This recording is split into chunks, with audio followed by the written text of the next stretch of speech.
Assalamualaikum warahmatullahi wabarakatuh. Waalaikumsalam warahmatullahi wabarakatuh. Alhamdulillahirobbilalamin wassalatu wassalamu ala asyrofil anbiya'i wal mursalin wa ala alihi washabihi ajmain amma ba'du. Punya toko aja, tidak perlu modal besar pun nggak apa-apa. Ya alhamdulillah kalau kamu punya modal besarnya. Modal besar ya, orang tuanya kebetulan udah mapan orang tuanya, kamu tinggal melanjutkan gitu. Seperti Cina itu kan modalnya gitu, orang Cina itu melanjutkan. Kalau Cina itu orang tuanya dagang toko bangunan, pasti anak cucunya itu pasti toko bangunan terus gitu, melanjutkan. Jadi Cina kenapa maju, kenapa stabil, karena dia hanya melanjutkan dari yang sudah-sudah. Jadi Cina itu tidak memulai hal yang baru tapi melanjutkan. Misalkan orang tuanya dagang sembako, nanti kesananya dagang sembako semua. Misalkan itu toko bangunan di Jaya Tengah yang Bapak tahu, Surya Mandiri itu, dia toko bangunannya bukan hanya di Jati Tengah di sana ya, yang ke Pangkalan Pari, bukan hanya di situ aja, Jati Barang, Indramayu banyak. Terus juga dia melebarkan sayap, dia juga saudara-saudaranya kontraktor yang suka bikin gedung-gedung punya. Nanti ngambil semennya, ngambil pakunya, mengambil besinya, kayunya kesedia semua ya. Jadi dia tuh begitu kokohnya kalau Cina itu berdagang. Nah, itu jadi ada yang melanjutkan. Jadi kamu kalau orang tuanya petani, lanjutkan. Jangan memulai hal yang baru. Kenapa? Melanjutkan karena sudah punya koneksi gitu ya, sudah punya kenalan. Jadi toko bangunan itu kan kenalannya banyak. Nanti oleh orang tuanya dikenalkan. Nih, bapak teh membeli paku di sini, bapak teh beli semen di sini. Pentingnya punya kemauan ya. Punya kemauan. Manjada wajada. Di sana ada kemauan, nanti ada jalannya. Jadi nanti kita jangan diam ya. Habis lulus SMA diam aja, melamun aja, nongkrong aja, jalan-jalan yang tidak karuan lah ya, istilahnya tidak menghasilkan sesuatu. Kamu harus bergerak, ya. Jangan diam aja, jangan melamun aja, jangan itu ya. Nongkrong itu kan diam juga kan, nongkrong aja tidak ada perubahan gitu ya. Jadi harus ada perubahan. Ya. Karena dengan diam itu dalam fisika sama dengan nol. 0 dikalikan berapapun hasilnya akan 0. 0 kali 1 juta ya 0, 0 kali 1 miliar 0. 0 kali 0 ya 0 juga. Tapi kalau bergerak ya bergeraknya nanti kamu tidak 0, bisa 1 bisa 2 tergantung kehebatan kamu ini. Misalkan 1 aja, ya 1 kali 2 dapat 2. 1 kali 3 dapat 3. 1 kali 4 dapat 4. 1 kali 1 miliar dapat 1 miliar. Bergeraknya tergantung ya. Nah, itu ya. Jadi itu ya. Jadi yang penting kamu bergerak, berusaha gitu ya. Nah itu. Jadi jangan diam. Harus bergerak, apalagi kamu melakukan ekspansi, pelebaran sayap gitu. Nanti kalau sudah dewasa. Usaha ini lebarkan sayapnya. Misalkan tadinya usahanya di Jawa Tengah, terus lebarkan sayap ke J7, lebarkan sayap ke Majalengka, lebarkan sayap ke Cirebon, terus melebarkan sayap punya perusahaan, cabang perusahaan gitu ya. Seperti Surya kan, toko Surya bisa ada yang di Kuningan, di Cirebon, ada di Kadipaten, ada di banyak ya, toko Surya, toko Jogja ya, itu banyak kan. Nah, toko Jogja banyak di mana-mana. Itu kan namanya melebarkan sayap. Ya, itu melebarkan usaha. Nah, itu semua kan dari nol. Ya. Tidak langsung jadi kan. Jadi kita harus, yang penting mah kita bergerak, ya, berusaha, berikhtiar, berdoa. Nah, itu. Terus kamu pasti berawal dari hal yang sederhana kan. Kamu kan masih ini kan. Nah, itu ya. Yang tidak langsung jadi sukses kan. Nah, itu kalau lihat dari segi duniawi kan sukses, tapi kan akhirat ya harus, dunia akhirat harus sukses. Jadi nanti kamu harus berdoa. Berdoa itu penting ya, buktinya saya sudah tua kan. Ya berdoa itu penting. Karena ada sesuatu yang tidak pernah ada sesuatu yang tidak masuk akal ya. Itulah ada campur tangan Allah gitu kan. Ada campur tangan Allah. Saya pernah membangun suatu toko, saya bingung. Kok tidak mengeluarkan biaya tapi langsung seperti jadi gitu ya. Di situ ada campur tangan Allah. Ya memang sih ada campur, ya gimana ya, saya juga kadang-kadang bingung. Kok toko ini jadi padahal saya tidak pinjam uang gitu kan. Kok bisa jadi? Ya memang secara realnya ada sih. Bapak kalau membangun tuh suka nabung, tapi bukan nabung uang, tapi nabung barang. Nanti itu pembicaraan orang dewasa ya. Jadi Bapak teh kalau mau bangun tuh tidak langsung jong, diadain semua. Nyimpan gendeng heula, nyimpan punya duit beli gendeng, gendengnya gendeng bekas. Itu nanti pembicaraan nanti kalau kamu sudah, ini mah pengalaman Bapak nih ya. Jadi nanti kamu itu berdoanya. Dengan berdoa nanti Allah akan memberikan jalan ya. itu ya, lakukan kewajiban kamu. Ya, kewajiban kamu adalah bersolat, ya, puasa. Hak kamu adalah berdoa. Berdoa itu kan meminta, itu hak kamu ya. Jadi berdoa, lakukan sholat tahajud, puasa Senin Kamis biasanya kalau bapak dulu puasa Senin sunnah. Tapi kan kamu kebetulan nih mau memasuki bulan puasa. Jadi nanti bulan puasa itu bulan yang sangat hebat, lebih baik dari 1000 bulan ya bulan puasa itu kan. Nah itu ya bulan puasa. Jadi kamu masuki bulan puasa itu sesuatu yang momen yang harus dimanfaatkan. Waktu bulan puasa itu harus dimanfaatkan betul-betul. Suasana saya tuh hati mungkin semua orang sama. Kalau memasuki bulan puasa suasana hatinya beda. Jadi suasananya tuh mendekati ke ilahi gitu ya. Hal-hal yang itu hubungannya dengan ilahi, vertikal ya. Nah, saya kalau memasuki bulan puasa tuh beda. Karena dengan perut kosong doa akan dikabul. Dengan perut kosong hati kita akan lembut. Karena lemahnya lembut. Nah itu kan, nah itu ya. Jadi kamu bikin bulan puasa ini hal-hal yang momen yang nantikan gitu ya. Kan kalau orang yang sudah agamanya kuat, bulan sebelum puasa, sebulan sebelum puasa itu mereka udah latihan puasanya. Nanti untuk supaya puasa di Ramadannya betul-betul banyak ngaji gitu ya. Jadi nanti lakukan amal-amal kamu di bulan puasa, tadarusan yang ngaji bersama. Kalau kadang-kadang ngaji sendiri itu kan cepat ngantuknya. Kamu ngajinya bersama di musola, di rumah atau di masjidnya. Tadarusan itu kan semangat ngajinya ya karena banyakan. Banyakan. Kalau ngaji sendiri suka ngantuk gitu ya. Cepat lelah, tapi kalau lihat HP sendiri nggak ngantuknya, nggak lelahnya. Itu hebatnya godaannya. Jadi kita buktikan kalau ngaji mah 10 menit terasa lama, tapi lihat HP 1 jam tidak terasa lama. Itu hebatnya. Jadi itu buktinya kalau kita berbuat yang tidak baik itu lebih mudah ada godaan sih, karena setan berjanji saya akan menggoda sampai nanti hari kiamat. Itu jadi kamu nanti puasa, nanti di bulan puasa itu nantinya ya bukan hanya puasa tidak minum, tidak makan, tapi juga puasa hati, puasa mata, puasa pikiran, segalanya puasa. Dengan puasa semuanya nanti doa akan dikabul ya. Karena bulan puasa itu lebih baik dari 1000 bulan itu ya.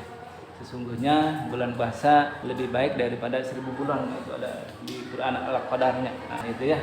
Nah itu nanti sebentar lagi kita memasuki bulan puasa. Jangan disia-siakan bulan puasa itu ya. Jangan disia-siakan di bulan puasa ya. Nah, nanti siap-siap nih sekarang. Jadi kita itu nanti bulan puasa bukan hanya baju yang baru, tapi juga hati yang baru gitu ya. Nah jadi hati kita bersih gitu ya, dosanya dihapus, salam-salaman. Jadi kalau kita punya dosa dengan Allah ya kita istighfar kepada Allah. Tapi kalau kita dosa dengan orang manusia ya harus bersalaman-salaman. Ampuni dosa saya karena saya telah berbuat kesalahan kepada si A. Nggak bisa, harus minta maaf langsung kepada orangnya. Tapi kalau kita berbuat salahnya dengan Allah ya langsung kepada Allah. Maka itu pentingnya bersalam-salaman, cium tangan kepada yang lebih tua. Penting bersalaman itu karena untuk menghapus dosa antara sesama manusia. Tapi dosanya dengan Allah ya langsung ke Allah minta maafnya. Tapi kalau kita minta kepada Allah, sedangkan kita berbuat jahat kepada manusia ya nggak bisa, harus minta maaf dengan manusianya sendiri. Jadi si A berbuat salah kepada si B, yang hebatnya si B itu minta maaf ke si A. Itu atau memaafkan gitu ya. Ya harusnya kan si A yang berbuat salah minta maaf ke si B. Nah itu harus legowo, kita tuh udah berbuat salah nih. Harus mengakui bahwa saya nih pernah berbuat salah. Itu untuk membuka hati. Jadi hati itu harus terbuka. Nah, jangan tertutup. Jadi kita tuh hati kita harus terbuka. Kalau tertutup nantinya sulit menerima kebenaran. Jadi kita harus terbuka, harus legowo. Nah itu kan harus legowo. Harus menerima kesalahan kita, nggak apa-apa. Nanti kita akan diperbaiki kesalahan itu. Nah itu ya. Jadi bulan puasa, kalau bisa mas sebelum bulan puasa minta maaf kepada orang tua, ke guru. Karena kita akan memasuki bulan yang paling suci. Jadi bulan puasa itu bulan yang paling suci.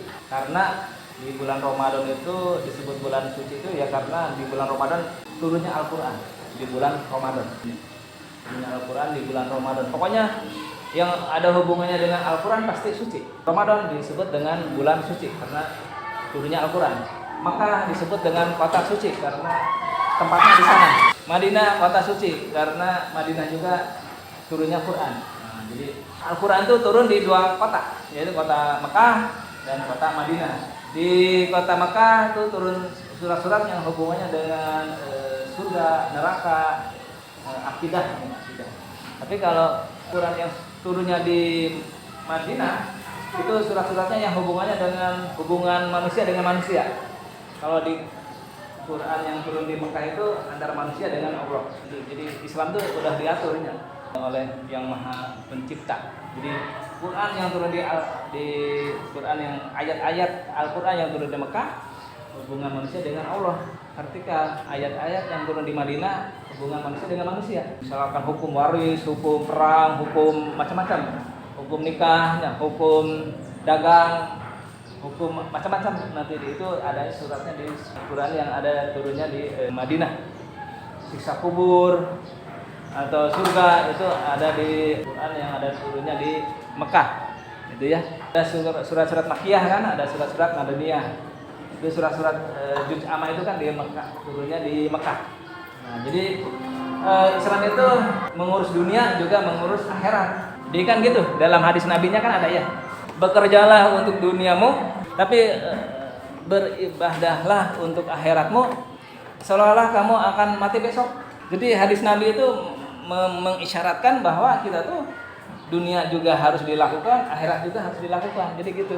Jadi agama Islam itu agama yang sempurna, ya. Jadi akhiratnya dilakukan, dunianya pun dilakukan. Ya, jadi kamu bekerjalah untuk duniamu, gitu kan kata hadis Nabi. Seolah-olah kamu akan hidup 1000 tahun lagi, lama kan, jadi semangat. Tapi kamu beribadah untuk akhiratmu, seolah-olah kamu akan mati besok. Jadi kita persiapan nih, seolah-olah kamu tuh besok mati, gitu ya. Nah itu ya. Kan orang yang mau itu, yang hukuman mati kan, itu kan udah dirancang kan. Nah jadi misalkan kalau di Malaysia itu kalau yang membawa narkoba itu kan hukumannya mati kan. Di Malaysia di kita masih longgar hukumannya. Ya ada sih yang bom balik dulu itu kan hukumannya mati kan, nanti ditembaknya oleh 3 snipernya, jaraknya berapa. Jadi itu udah ada tanda tangan kalau mau ditembak itu kan, tes kesehatan dulu ya. Dia itu misalkan mau ditembaknya hari Sabtu, gimana tuh bayangannya mau mati saya ini besok. Bayangannya gimana? Bayangan kita kalau mau ditembak mati kan nanti dihukum kan ada tembak hukuman mati kan ada. Di dalam hukum bernegara itu kan ada hukuman seumur hidup, ada hukuman mati kan itu ya. Seumur hidupnya selamanya, selama dia hidup. Kalau hukuman mati ya nantinya ya harus mati, ditembak mati di tempatnya di Nusa Kambangan. Nah, jadi kamu nantinya akan dieksekusi, akan ditembak nanti hari Sabtu. Di mana nih kalau dia? Kamu akan terbayang kalau kamu sudah tahu matinya besok misalkan kamu kena kasus apa gitu, pembunuhan misalkan. Yang sering terjadi itu kan TKW Indonesia yang membunuh majikannya atau siapa kan suka hukumannya pancung kan, hukuman mati itu kan dipotong lehernya. Nah itu di Masjid Kisos. Nah, Bapak dulu pernah waktu hajian ke sana ke Masjid Kisos, jadi tempat membunuhnya dipotong di leher atau yang mencuri di ini ya. Ada Masjid Kisos di dekat Laut Merah. Pelaksananya nanti hari sholat Jumat, ditonton semua orang. Jadi orang tuh melihat, saya nggak mau berbuat begitu nanti seperti itu kan. Jadi bagus, hukuman Islam itu membuat orang gerah, membuat orang tuh takut. Jadinya di Mekah tuh jarang mencuri, jarang yang mencuri gitu kan. Karena nanti kelihatan yang mencuri, nanti ada bekasnya, tangannya potong. Jadi kelihatan. Kalau kita kan enggak, ya di penjara. Sudah di penjara nanti ya. Karena dalam penjara kan berdiskusi. Gini nih cara mencuri, kamu salah katanya. Mencurinya harus begini. Nanti keluar dari penjara nanti dia semakin hebat nantinya. Jadi kalau di negara Mekah itu ya hukuman Islam ya. Syariat Islam ya, menggunakan syariat Islam. Makanya jarang yang mencuri di Mekah mah. Nanti kalau kamu pergi ke Mekah itu mobil yang mewah-mewah itu ya sembarang aja disimpannya. Di luar nggak ada garasi, di sana mah di luar aja simpannya. Karena kan kondisi geografisnya begitu sih Mekah banyak. Jadi Mekah mah bikin rumahnya itu bukan ke samping, tapi ke atas. Karena tanahnya itu berbatu, sulit. Jadi nyimpan mobil asal-asalan aja lah. Karena satu nggak ada pencurinya. Ada sih pencuri tapi bukan orang Mekahnya, pendatang lah biasanya. Pendatang kan banyak pendatang tuh ya di Mekah tuh ya. Ya termasuk TKW kita kan. Nah itu ya. Jadi Sayudi berdoa. Ya, berdoa ya Allah, saya ini pikiran saya mumet sekali nih, berilah saya pencerahan gitu ya. Berdoa kepada Allah. Berdoa itu dikabul ya berdoa tanya. Itu karena kemungkinannya ada dosa kita. Jadi yang menutupi doa kita tidak dikabul karena dosa kita. Makanya harus banyak istighfar. Jadi Bapak punya dosa juga, jadi harus banyak istighfar, terus tidak melakukan lagi. Jadi kita tuh kenapa doa tidak dikabulkan? Pertama itu kita punya dosa. Dosa itu penghalang doa terdengar oleh Allah. Temboknya mau dibuka terdengar oleh Allah maka dikabul. Ya kita kalau doa kita tidak dikabul-kabul ya minta doanya kepada orang lain, ke kiai atau ke anak yatim piatu, berinfak sedekah itu kan, berinfak sedekah terus kita banyak istighfar ya. Doa yang lainnya kenapa tidak dikabul ya ada beberapa kemungkinan. Itu belum saatnya, harus sabar ya. Karena Allah itu mengetahui kan. Adik kamu baru SD minta minta sesuatu ke ibu kan, doa itu kan minta sesuatu kan, ya ibu anak kecil bila saya pisau kan. Jadi ada beberapa kemungkinan doa itu dikabul atau tidaknya ya. Kan ada dulu teh cerita sahabat Nabi itu doanya dikabul malah dia jadi sombong kan. Ada seorang sahabat si pengembala, ketika jadi pengembala kambing rajin sekali sholatnya ya. Jadi si pengembala kan sebelum diberi kambing ya Bapak lupa, sebelum dikasih kambing doanya tekun, rajin. Setelah dikasih dombanya semakin banyak, akhirnya ibadahnya lupa ya. Dengan harta makanya dia lupa kepada Allah ya. Jadi itu ya. Nah, itu. Jadi itu Sayudi ya. Kita harus banyak doa, minta petunjuk yang jalan yang terbaik itu bagaimana ya. Doa Allah mah tidak akan menyia-nyiakan doa kita ya. Allah mah Maha mendengar. Nah, itu ya. Mendengar. Itu song-song hari masa depan itu dengan semangat. Nanti kamu habis SMA nih misalkan nih udah lulus misalkan ya. Saya juga nggak tahu lulus atau enggak kan. Song-song masa depan kamu itu udah misalkan lulus dari SMA, harus semangat. Jadi SMA itu bukan yang terakhir tapi itu awal kamu menempuh perjalanan ya. Bapak kan pernah SMA, pernah juga sekolah, pernah kemana-mana ya. Jadi SMA itu hanya sebuah masih belum berakhir, masih perjuangan kamu masih panjang. Ya perjuangan kamu kan masih panjang. Bapak itu lulus SMA itu tahun 1987. SMA Bapak tahun 1987. Berjuang lulus ya 87. Masuk ke Bandung 988. Keluar dari Bandung 91. Jadi kan itu perlu langkah-langkah ya. Perjuangannya banyak. Perjuangan ketika SMA, belum SMP, SD. Perjuangan SD, SMP, SMA, perjuangan ketika di Bandung Bapak gimana ya? Di Bandung ya, kehidupan baru dengan orang-orang yang baru, dengan orang-orang yang lebih hebat daripada ketika saya SMA. Di Bandung itu kan bertemu dengan orang-orang Lampung, dengan orang-orang Brebes, Jawa ya. Dengan orang Bandungnya asli, orang Jakarta kan. Bapak kuliah itu kan bertemu dengan beberapa mahasiswa yang dari Jakarta, dari Bandung sendiri banyak kan. Dari Majalengka, dari Cirebon banyak bersaing ketika kuliah kan. Terus udah gitu 9 Bapak ke tugas Kalimantan. Wah, itu kan selama 12 tahun. Jadi semuanya penuh perjuangan. Jadi perjuangan kamu dengan Bapak beda.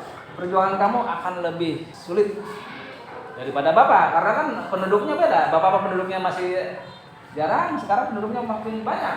Sedangkan tanah hanya tidak berubah kan. Tanah semakin menyempit karena jadi air semakin banyak. Karena es di kutub semakin mencair, jadinya tanah itu terendam sama air. Makanya sekarang cepat sekali terjadi banjir itunya. Kemarin banjir di Cirebon. Jadi cepat banjir karena itu efek pemanasan global ya.